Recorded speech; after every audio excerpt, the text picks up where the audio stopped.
all of the arguments that are to be made about all of these legal errors that exist in your file on your, administrative law judge decision are going to be argued through a written process. And so usually, and again, this is dependent on the state, it's about 30 to 60 days that an attorney will have to actually write the brief, the opening, basically setting out all of those legal errors and why it actually harmed your case as well. So that's part of what we look for as well, is not only do you have legal errors, did it actually affect the end outcome of your disability determination? And that's what we'll put into the opening brief. So that's what comes directly after the answer and transcript.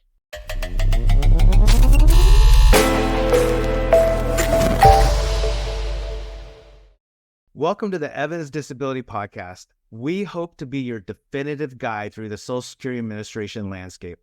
I'm Peter Evans, your host and managing partner at Evans Disability, a law firm that handles disability cases throughout the United States. Before we dive into today's episode, I want to mention a special resource for our listeners. Click the link below to receive a free SSA disability guide from Evans Disability. This guide is packed with details on SSA disability programs, expert tips for winning your case, and sample questions from actual disability hearings. Join me as I sit down with special guests, including experienced lawyers, our extremely well-trained staff, and even a former Social Security law judge. If you find our content useful, please hit the like button and don't forget to subscribe to stay updated on our latest discussions. I hope you enjoyed today's episode. So let's say we decide to take a client on. We as internally as a firm, and I know how a couple other law firms do it, but internally as our firm, we close the client's case at the administrative level. And then what we do is if the client wants, and we want to do it, we will re-engage services with the client. And we have this short window. We have like 65 days to file it. So a lot of times we're trying to do a ton of work evaluating, and then let's say, okay, let's engage. There's a couple of things we do though before we can, let's say we say yes, this would be a really good case to take to the United States District Court. The next step is what? We do a quick sort of background check on the client for one big reason. And if you could kind of talk to us about what we look for. Sure. So one of the big things other than medically that we look for has to do with whether you have any debts in collection status. And why we look for that is because it has to kind of deal with our attorney's fees and also the ability that we're able to get paid from Social Security themselves for doing this work in federal court. So say that someone has some debts that are in collection status. And by collection status, you should know whether you have debts in collection status or not. I'm talking about debts that actually go into collections and you get noticed by the government that they have been, actually gone to collections. So say you have something like that. Basically what happens is if we take your case to federal court and you have debts in collections, when we then go try to apply for our fees for basically a federal program that helps kind of grant attorneys fees to attorneys so that it doesn't all come out of the client's back pay, it will be taken dollar for dollar and garnished from our attorney's fees if you do actually have any debts in collection status. So that's one reason. And, it's an awful rule that exists. It keeps a lot of people from being able to actually pursue federal court. It's not like we agree with this rule at all. It's just kind of an unfortunate reality of, what exists out there and why we're not able to take some people's cases to federal court sometimes. Right. And so when we say collection status, it means that they have a lien on any sort of federal money or state monies that you may receive from the government. So like tax refunds, things like that, if it's potentially going to go to the client's way, the government will kind of eat it all up. And it's really unfortunate. And you're absolutely correct. You and I and the whole firm disagree with this rule, but that's literally the law right now. And hopefully one day it will change. Okay, so let's say they check the box. There's no federal debt in collection status. You can have federal debt like student loans. You just can't be in collection status.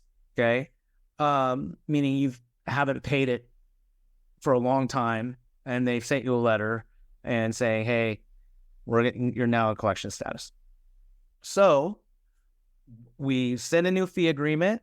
And I want to talk about fees later. We have them sign a bunch of paperwork, and then we file what? So what happens next is that you actually file a complaint, a civil lawsuit against the commissioner of Social Security himself. So right now it's 2024. The commissioner is actually Martin O'Malley. So what I go and do is file, and you, the client, will be the plaintiff in this case, and basically file a complaint saying, I want a review from a federal court judge of this final decision from the commissioner. And technically, it's a final decision from the ALJ, from that administrative law judge who made that. But it falls under the commissioner of SSA's purview when you go and basically sue them for making the wrong decision, for making those legal errors that we were talking about earlier. And you file the complaint against that.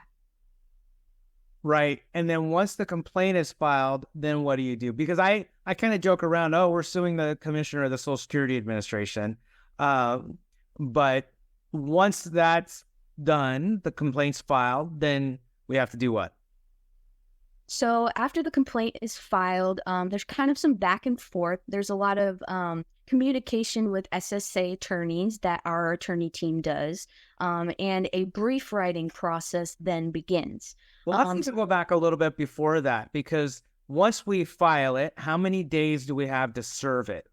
Sure. So after the complaint is filed, what we basically then have to do is wait for SSA attorneys to then be added to the case, and they'll have to issue what's called an answer to the complaint. Basically, what they always say is, we disagree. The commissioner had, fair reasoning for denying this person's disability.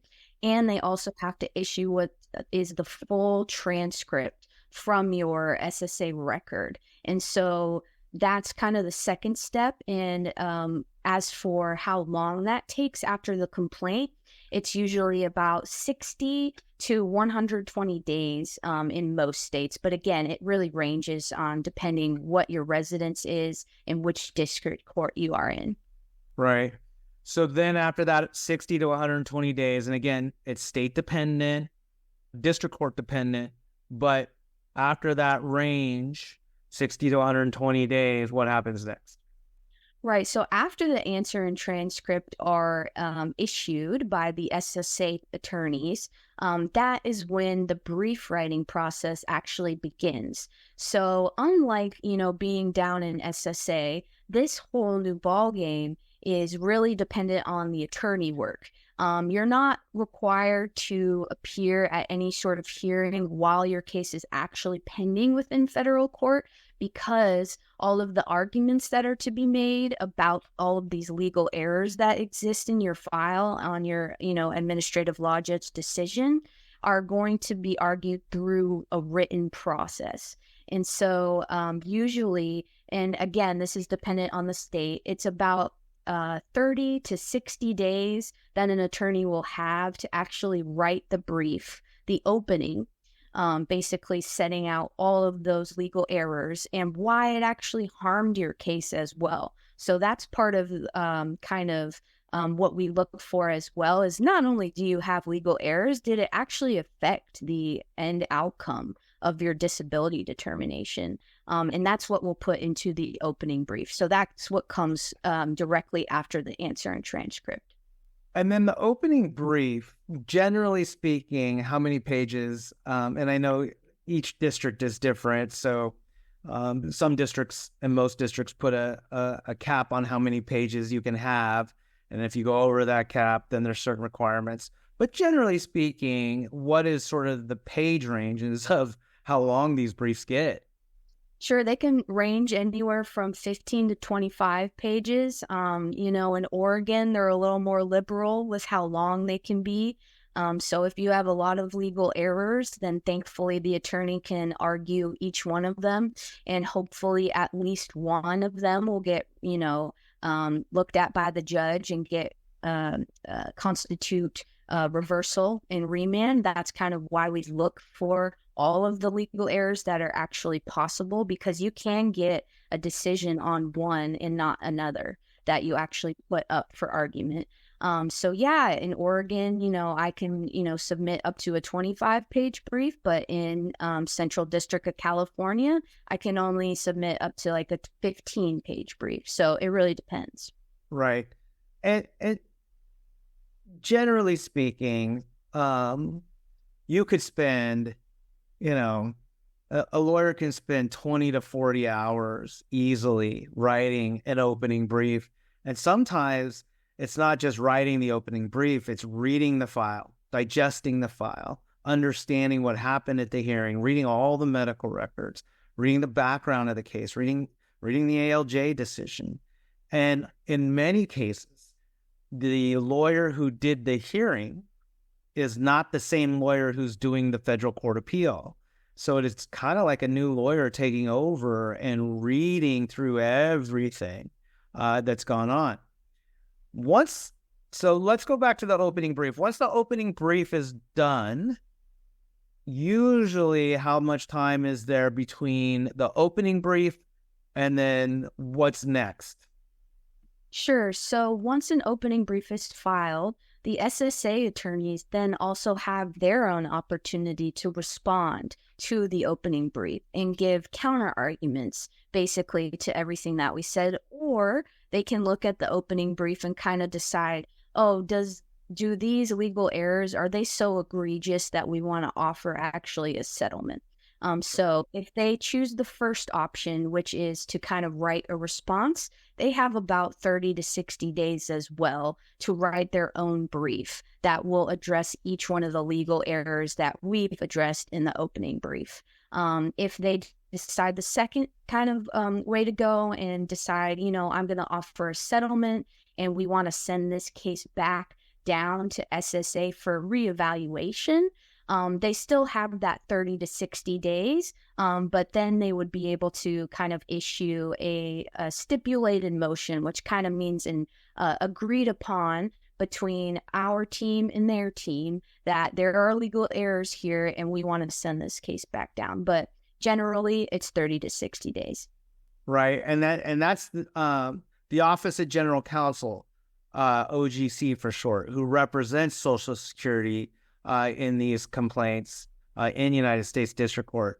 Usually one attorney will be assigned. And so they have a couple different options. They can either write a brief or, like you said, negotiate sort of the case. Let's say they write a brief and they disagree with all of our assertions. Then what happens next? So after that, the plaintiff's attorney, us, we can actually write one more reply brief. And usually you have 7 to 14 days to write a reply, just so that you can kind of look over what their responses was and make any last final counter arguments that you can. And again, this final brief is just to address the things that were in the opening and in the SSA attorney's response. It's not like you can bring up anything new in the last reply brief. It's, solely reserved for saying, hey, Judge, I know, the SSA attorney said this, but remember about what I said in the opening brief, and then also remember this, and I want to bring up, some more supporting evidence against, or I want to look at, I want to cite to a new case, showing that our case is more analogous than the SSA attorney's cited cases. So you kind of get this final opportunity to show the judge that your arguments in the opening brief are more persuasive than the SSA attorneys. But yeah, that is usually 7 to 14 days after the SSA attorney's brief is submitted. Right. So then it goes up to the federal court judge, and then we sort of sit and wait for the judge to issue a decision. And that decision is done in writing. And the federal court judge will sign it, and then we get notice that the judge made a decision, and then of course we read it and call our clients about what happened. I'm going to ask you some questions about the process that I think might be frequently asked questions before we jump into fees. On average, how long does it take from the date we file the complaint or in quote unquote appeal to the date the judge makes a decision on average? And I know the caveat is every state's different and every federal court district and within the states are different. But on average, what would you say, generally speaking, is the time frame for the date we file a complaint to the date the judge makes a decision? So from the very beginning to the very end, I would say that the general timeline can be up to 12 months. It's really state dependent, like we've been saying before, and the judge, again, just like you said, has complete discretion to decide when they want to look at these cases and when they don't. So, for example, in the Western District of Washington, I've seen some cases come back 2 months after the final brief is actually submitted. But then in Oregon, for example, I've seen it take 9 months to a year to actually see a decision from a judge after the final brief is submitted. So it's really dependent. There are some things that we can do to kind of remedy that. We can request a magistrate in some of the district courts, which means that basically a magistrate judge is very similar to a district court judge. They just tend to have a lower kind of capacity with basically the amount of cases that they're getting. And so you can consent to having a magistrate judge look at your case, and it tends to be a tiny bit quicker than an actual district court judge. So that's one thing that we can do, but that's really all you can do to speed up the process. If it goes beyond a year, we can kind of check in with the clerk and say, hey, especially if, our client's in a dire situation financially or medically, we can kind of reach out and say, hey, has the judge had any time to look at this? But it's really, polite, questioning and just like a very polite request to kind of see if we can get this moving along. But yeah, generally 9 to 12 months is what I'd say. Just for clarification purposes, from the point we file the case to the point we submit the briefs to the judge, how long does that generally take? About 12 months. Correct. So then after that, what you're talking about is, in part of this more recent part of our conversation is that it can take another 12 months for the judge to make a decision. Correct. In some cases. So overall, the bigger spectrum from start to decision, we've seen cases, and this is really on the long end, take 24 months. The average, I would say, you're seeing from complaint to the judge making a decision is about 12 to 14 months in that realm. So the United States District Court process for Social Security cases is usually just slightly over a year from start to decision. Like you said, there are options with the judges we pick, and I think the perception is, and I don't know, because I'm not internal, is that magistrate judges don't have as heavy of a caseload as perhaps the United States District Court judge. Just as a subtle difference, United States District Court judges are appointed by the President of the United States and are there for life if they want to be. Magistrate judges are appointed actually by... My understanding is they're appointed by the district court judges, and they apply for the job, and then the magistrates are appointed by the district court judges. So a lot of times they ask, you want to consent to having a magistrate judge, and in many cases we often say yes, because we want to get these cases resolved and and in all intents and purposes pretty much the same. I mean, everything's the same. The process is the same. The magistrate judges are incredibly smart. I don't know what the longest tenured federal court judge is in like Oregon, let's say. They may have more or a little bit less experience, but just incredibly intelligent, thoughtful, working on these cases, Social Security cases in particular. Let me ask you another question, because we talked about time frame. A common question that I get is, can a client add additional evidence? Like, I got this new letter from a doctor, or new medical records, or new medical evidence, or I got this MRI. Let's put this in and make sure that the federal court judge gets it. Can a client do that? Short answer is no.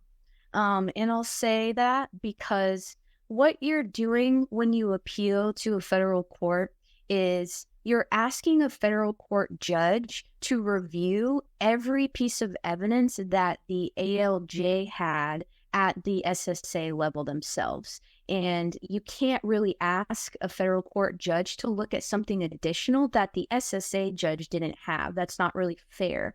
And so basically what you're saying is that this is everything that existed at the time that the judge had made this disability decision.